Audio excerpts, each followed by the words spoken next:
Alright, folks.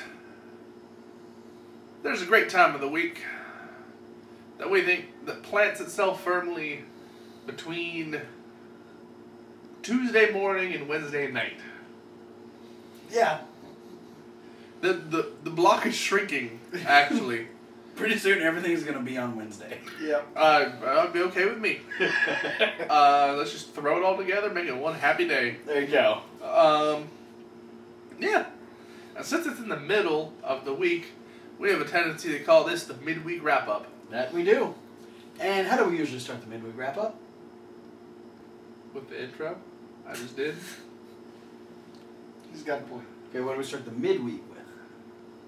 Tuesday. The midweek of wrestling. Still Tuesday. What happens on Tuesday? Well, first I wake up. What wrestling show is on Tuesday nights on the WWE Network, not right now, but now on Hulu? Oh. Main event. Yes, main event, where we saw the debut. Should have fucking asked. I know.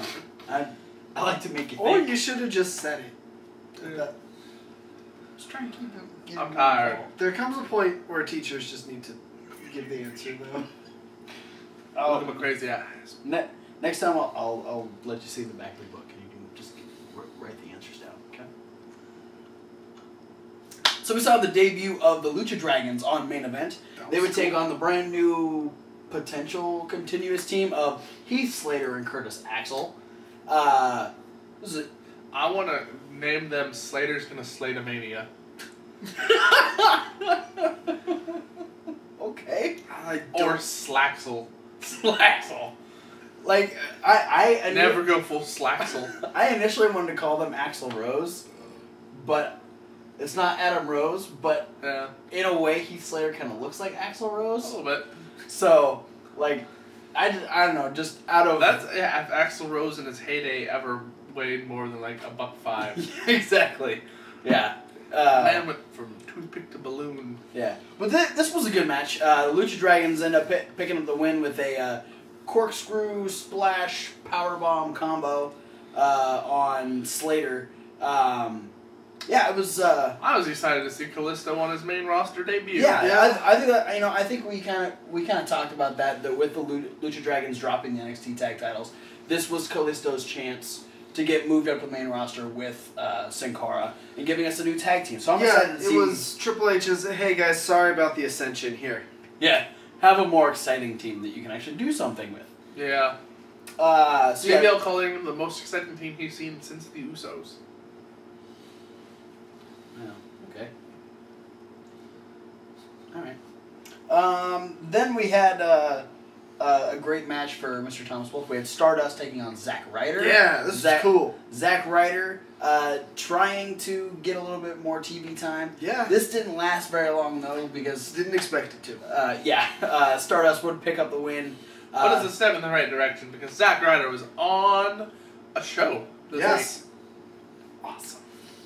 Too bad it's... Yeah, Keep it good up, for you, you, Zach. Too bad it's a show that not a lot of people watch right now, because it's not on the network. Keep it up, guys. It's good, solid booking. Then we took a step away from solid booking to Titus O'Neil versus Adam Rose. That... What the fuck? That was kind of my thought. It was like, Okay, what are you doing? this is my... Oh, dude. That's gross. I have hawk vomit in my crotch now. It's my new patent on vomit transportation system.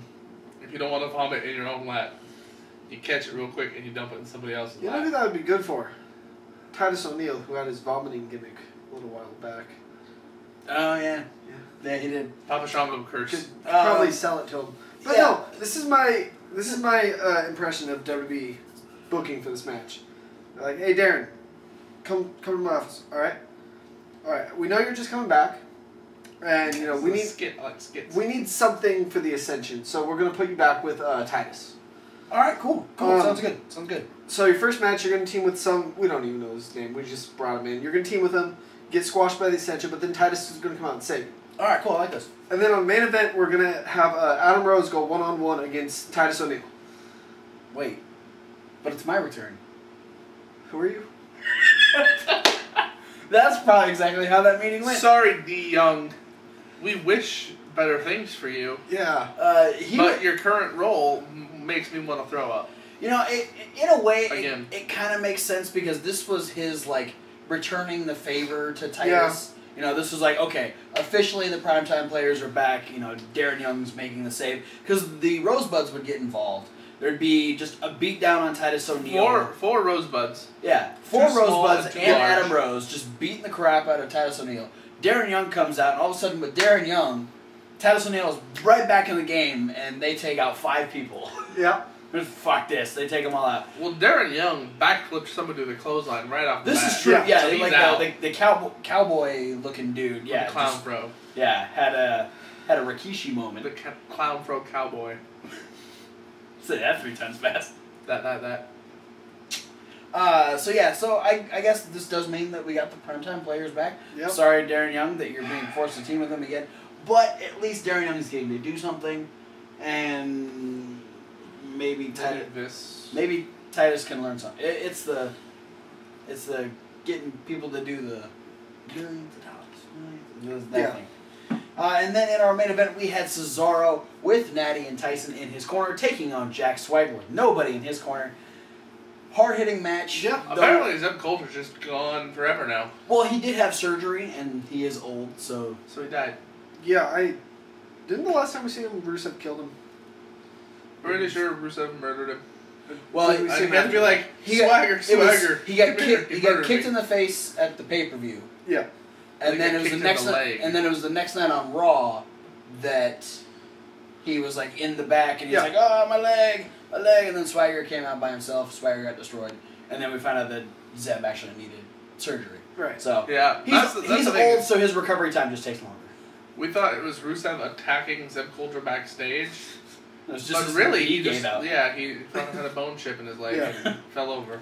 This is a match we've seen a few times. You know, the falling out of the Real Americans. A few times. Yeah. Yep. Cesaro would end up getting the win, hitting the neutralizer on Jack Swagger after Notch style. After Tyson Kidd caused a distraction. Jack Swagger would punch him. He'd fall off the ring apron. He'd turn around, get hit with the neutralizer, and Cesaro would pick up the win. I'm waiting for the moment that Tyson Kidd changes his name to Tyson Kitty. Oh no! The thing that do not make that a thing for the love. Zaro. No. The thing that stood out to me about this neutralizer was it was like almost next to the ropes.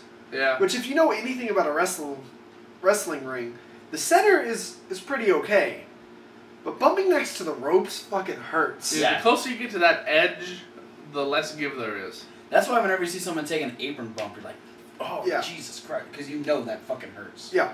No, thank you. We're going to move on in the midweek wrap-up. We're going to move on to Lucha Underground. This was a really weird episode of Lucha Underground. Yeah. This episode got a lot of mixed reviews on the interwebs. We opened up with Mil Muertes taking on Chavo Guerrero. A few weeks back, we knew that Chavo was going to get his comeuppance because of the things that he's done to Sexy Star, Blue Demon, Masquerade Sagrada, and so he'd have a match with Mil Muertes. The funny thing, in my opinion, about this whole segment was that this all started over Dario Cueto wanting Blue Demon gone. Yeah. And Chavo couldn't do it, so then Cueto hired Mil Muertes to take out Blue Demon. But all of a sudden now Mil Muertes is pissed off that Chavo Guerrero didn't take out Blue Demon, but then did with a chair. Yeah, Mil, he's fuck our side are you on? Well, now he's extra confused because Katrina's leaving him for Phoenix. But he needs nodding. What? Noting? Noting? He needs noting. Last week.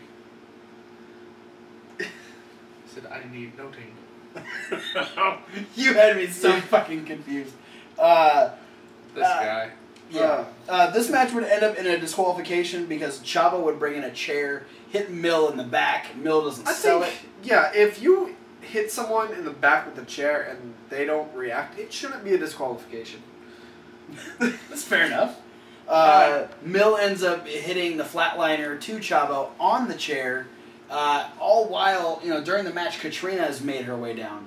And once he hits Chavo with the flatliner, he tells her to get in the ring and lick him. Yeah, you lick that man. What was her name? The leather-laden... Liquor. Yeah. The leather-laden liquor. Leather-laden liquor. Thank you, Matt Stryker. Red leather, yellow leather. Cinnamon aluminum. It was black leather, actually. And her name was Katrina, not Cinnamon. She's not a stripper. I slit a sheet I slit, upon the slitted sheet I sit. Try that one. Nope. But Katrina wouldn't lick Chavo, and so her and... I wouldn't lick Chavo either, so... her and Mill had this angry, I'm gonna hurt you... Yeah. I was waiting for her to bash him with the rock. Yeah. But she didn't. Rock bash. She was about to get... Maybe she just knew that wouldn't work. Probably. She knows better. Yeah. She was about to get the flatliner on the chair like Chavo did, but Phoenix makes a save, drop kicking Mill. He gets Katrina out of the ring. Chavo has fucking bolted at this point. He doesn't give a fuck. And then Mill watches as Phoenix and Katrina make out. Yeah, which at this point, if I'm Phoenix, I'm slightly confused. Well, not at this point, but after thinking about it, I'd be slightly confused because, she, licked all over the inside of his mouth. And usually if she licks someone, that means he's gonna die. Yeah. Well, so this is a different type of She's signified that all of Phoenix's plaque is going to be killed. She's got a very Needless to she's got a say, very good dental plan. Yeah. I'm now renaming this entire storylines 50 Shades Olay. Yes. Thank you for that. Then we see Black Lotus breaking into some sort of backstage area somewhere in the temple. And she lockpicked the door. She lockpicked the door, she walked upstairs. She'd been playing her Skyrim good. And then we didn't know what happened there. Then we see Dario talking to the crew, giving them a chance to prove themselves that they deserve more of a spot in Lucha Underground. And the way they're going to do that is if they beat in a no disqualification trios match. And no disqualification, anything goes. Yeah. Yes. Trios match against the very odd trio of Sexy Star, Pimpinella Escarlata, and Masquerita Sagrada. That should be interesting. Yeah. It was. Spoiler. We go back. Hey. Dragon Sword, Plants but out vs. of Zombies. Shut the fuck out. Then we go back to the ring, and Ivelisse tells Son of Havoc, or actually tells the crowd that Son of Havoc was supposed to have a rematch again against Angelico, but since he lost and keeps losing, that she is challenging Angelico to a one-on-one match. Hashtag shiny pants. Yeah, shiny something, whatever I don't know exactly what she was wearing. It was hot, whatever it was.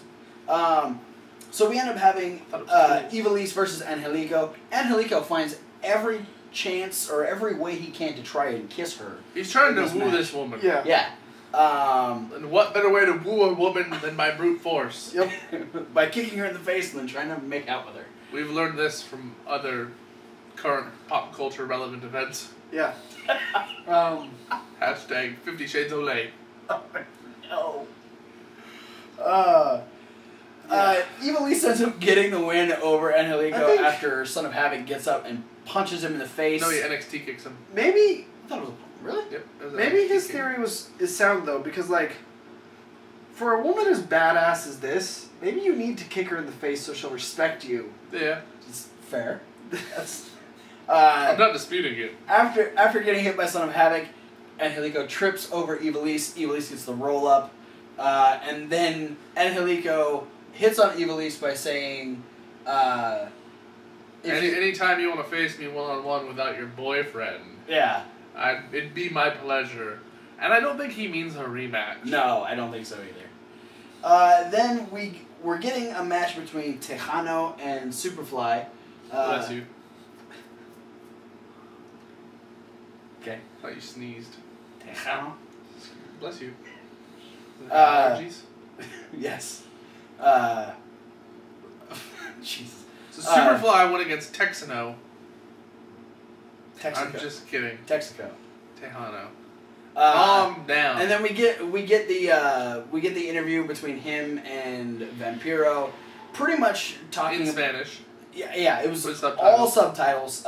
Pretty much what we got out of it is that Tejano doesn't feel that he actually lost the AAA championship to Alberto. Alberto stole it, and so that's why he's in Lucha Underground to try and take it back. He stole it by beating him in a match. Yep. And then we see Tejano defeat Superfly in a really, really short and not all that impressive match. Anticlimactic. And he beats him with that thing that's cooler than the Miz. Yeah. It was off the shoulders, into a backbreaker, into a neck breaker. And then Alberto comes out and whips his ass with his own rope. That's talented. Yeah. He's got a long rope if Alberto can whip him in the ass with it. Not that I think kind we of should call that move the F your back and your neck too. Sets up like an FU, he throws it to a backbreaker, then he hits you with a Alright. I'm gonna stick with that thing that's cooler than the Miz. I don't know. The Miz's version of that move is called the Wizard of Oz. Yeah. Is that? Oh, okay. So I wanted to figure out. I always thought that was a Mexican reality version of check. the name. No. Oh. I want to find a new Spanish version of this name. Okay. Then we see Cage barge into Dario's office demanding to be named Lucha Underground champion. And we use barge literally because he's as large as a barge. You are all sorts of rhymey and tongue twisters on this midweek wrap up. I am a mother pheasant plucker. All I right. pluck mother pheasants.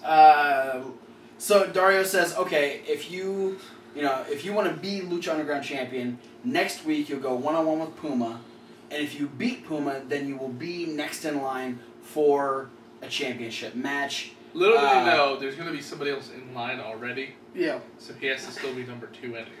You know, that Probably Johnny Mundo. that's the thing that always confused me about this type of number one contender match. Like, okay, if you beat the champion, then you can wrestle for the belt.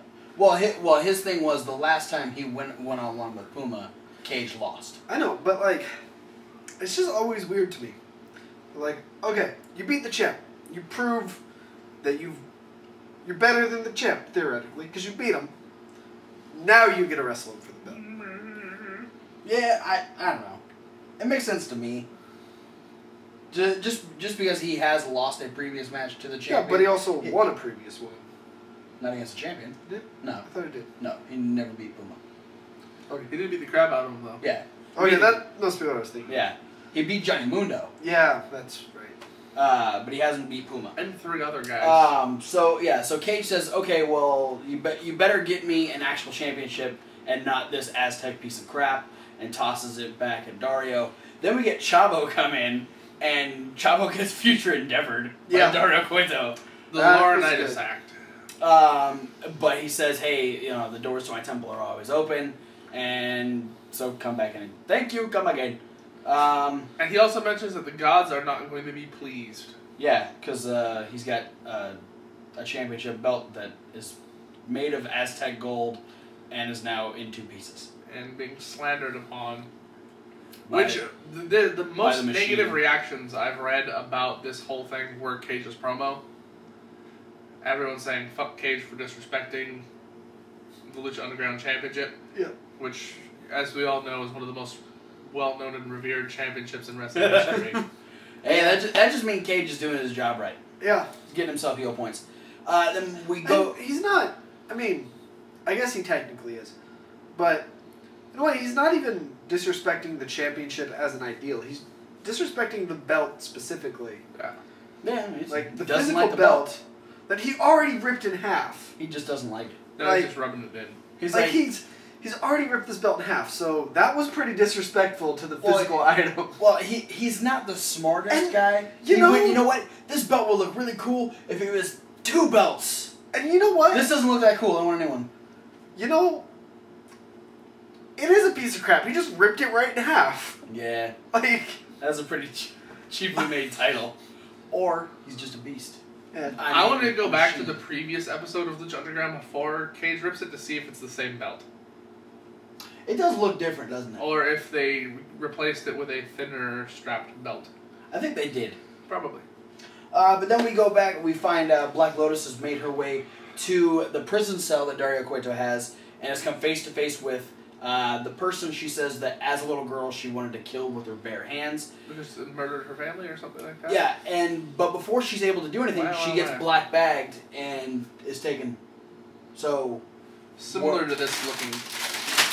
not quite like that. Imagine if that was black. She didn't get bugled in the face. Imagine that bag was black and went over his head. Yeah. And then in our main event, we had pretty much a massacre of Sexy Star, Pimpinella Escarlata, and Masquerada Sagrada.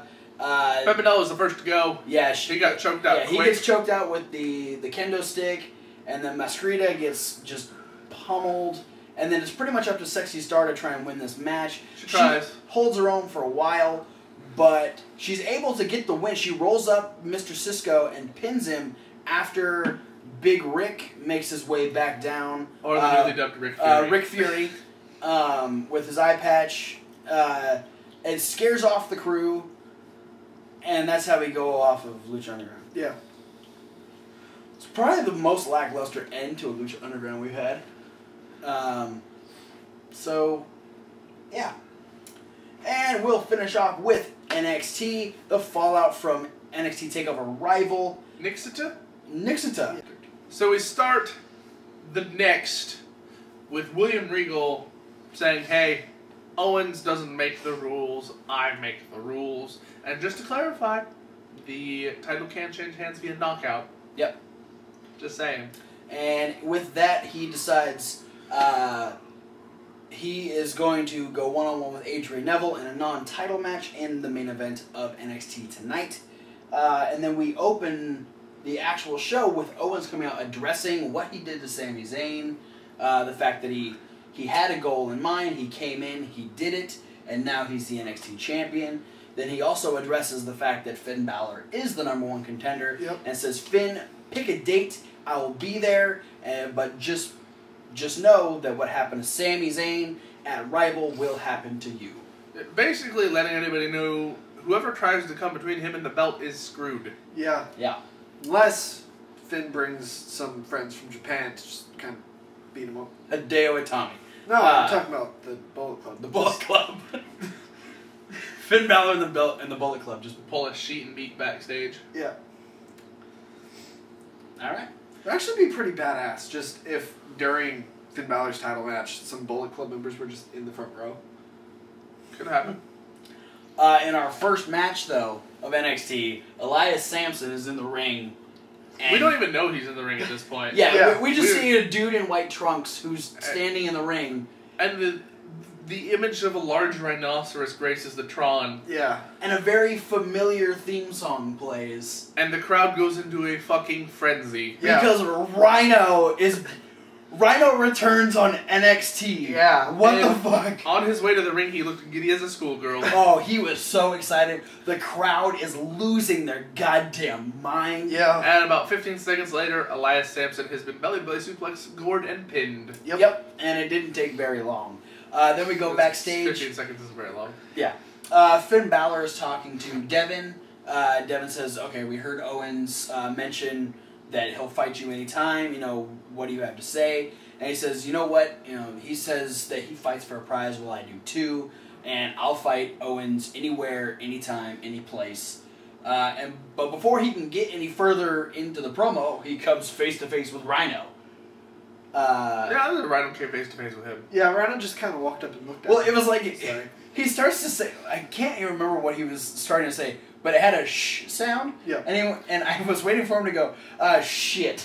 As RHYNO makes his way to the backstage. RHYNO circles him and then stops, stares him down, and walks away. Yeah, this is where Finn was oh. thinking, I hear RHYNO's only see movement. If I stand really still, he won't see me. Are we going to get Finn Balor versus RHYNO? Eventually. Let's do this. Let's do this. Let's make it a thing. Then we had Enzo and Cass taking on the Vaudevillains. Yeah, Enzo with the new what the pet on fuck his is face. up with that beard? He's got a beard and a Fu Manchu in the same facial hair. What the fuck is that?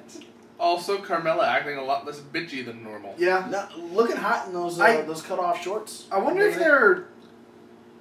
Because originally I think the plan was to have Carmella break the two up. I wonder if they're going back on that. I feel like they are. Yeah.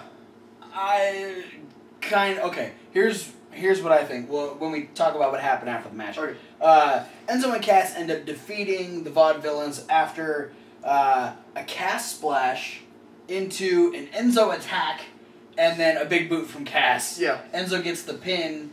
They're celebrating. We get... My favorite part of this whole bit is that Cass hits his boot and then walks over to tag Enzo so Enzo can come in and pin him. Yeah, Enzo's got to get some of the glory.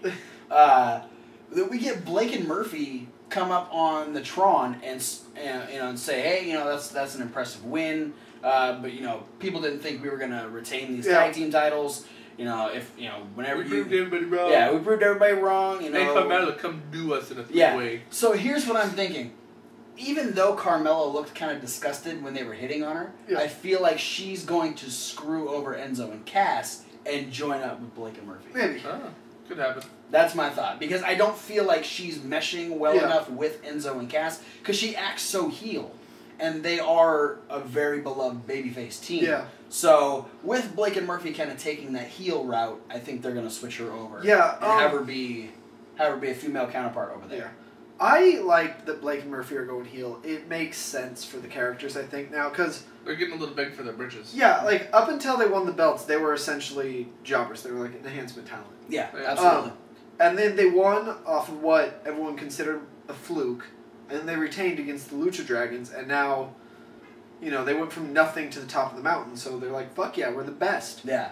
And they've increasingly gotten more and more, proud of themselves, and it's starting to go to their heads. So yeah, I definitely like the heel route, and I think with their, they can start to build more characters around that as opposed to being baby faces. Then I got ridiculously excited because we found out that Blue Pants is in the house. Yeah, we're gonna be getting Blue Pants versus Sasha, but we had a couple other little things before we got there. We had Neville talking about his match against Finn. It's about revenge. Yep. He's... ... period. I guess that's 4 periods. Yeah. He was disappointed that he lost to Finn, but, now he's looking forward to his match against Owens later tonight because for the second time he's really getting redemption for Sami Zayn. Also for myself. Yeah. Revenge. Then we had Bayley and Becky talking about their inability to win the Divas or the Women's Championship at Rival. Becky was a little more disappointed and upset than Bayley was. Yeah. Bayley was disappointed, but she knows, that match proved that eventually I will be Women's Champion. Bayley, don't break your promise, please.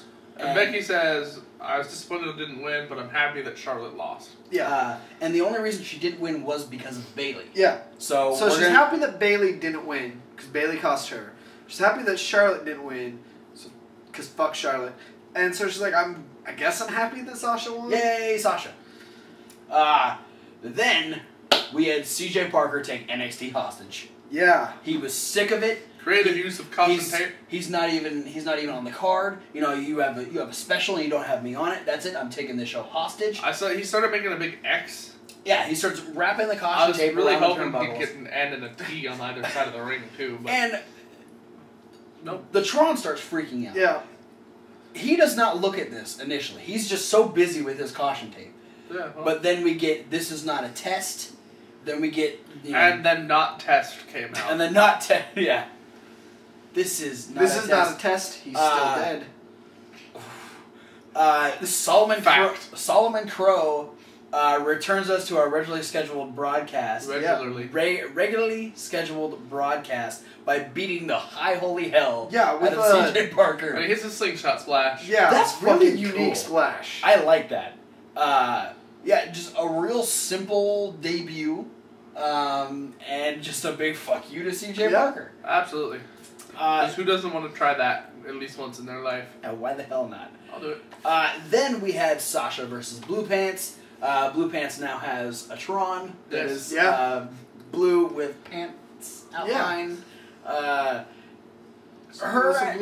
and Sasha had I don't know. I was looking for more. The match was good, but it was more so. Well, we got to look at it this way. As popular as Blue Pants is, she is there for being enhancement talent. Yeah, true. So, I love her appearances, but at the same time, I never get my hopes up. Right. Fair enough. She gets a little bit of offense, but mostly it just kind of pisses Sasha off. Yeah. Sasha wins with the bank statement, and holds on to it for a little bit longer, really like wrenching it into Blue Pants. And I figured they were really getting Sasha over during the NXT Women's Championship match at TakeOver.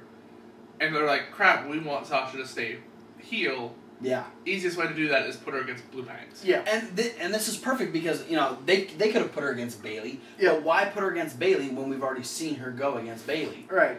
Triple H is like, okay, we don't want to, ruin the idea of this match, so let's put in someone, less in that storyline, but still popular with the crowd. And also someone that she could just, like, run over. Yeah. And running over her disappoints people. Yeah, because, like, if they put her against Bayley, it would have been an awesome match. Always is. But that's what's getting Sasha over. Yeah. Is the good matches. So, yeah, she needed that pseudo squash match to get her heel credit back. And then the new announcer guy comes in and says, how does it feel to be NXT Women's Champion? And she says, this just proves that I am the baddest diva. Oh. No, the baddest diva in NXT. Then we find out that Sami Zayn is pretty much medically cleared. He was able to go on the tour in Abu Dhabi, and that he's been in contact with the doctor. He's fine. He should be fully healed. And when he comes back to NXT, he'll be A-OK. Yeah. And then in our main event, we had Kevin Owens and Adrian Neville taking it up a notch from their first match. God, this match. Reverse Neville driver.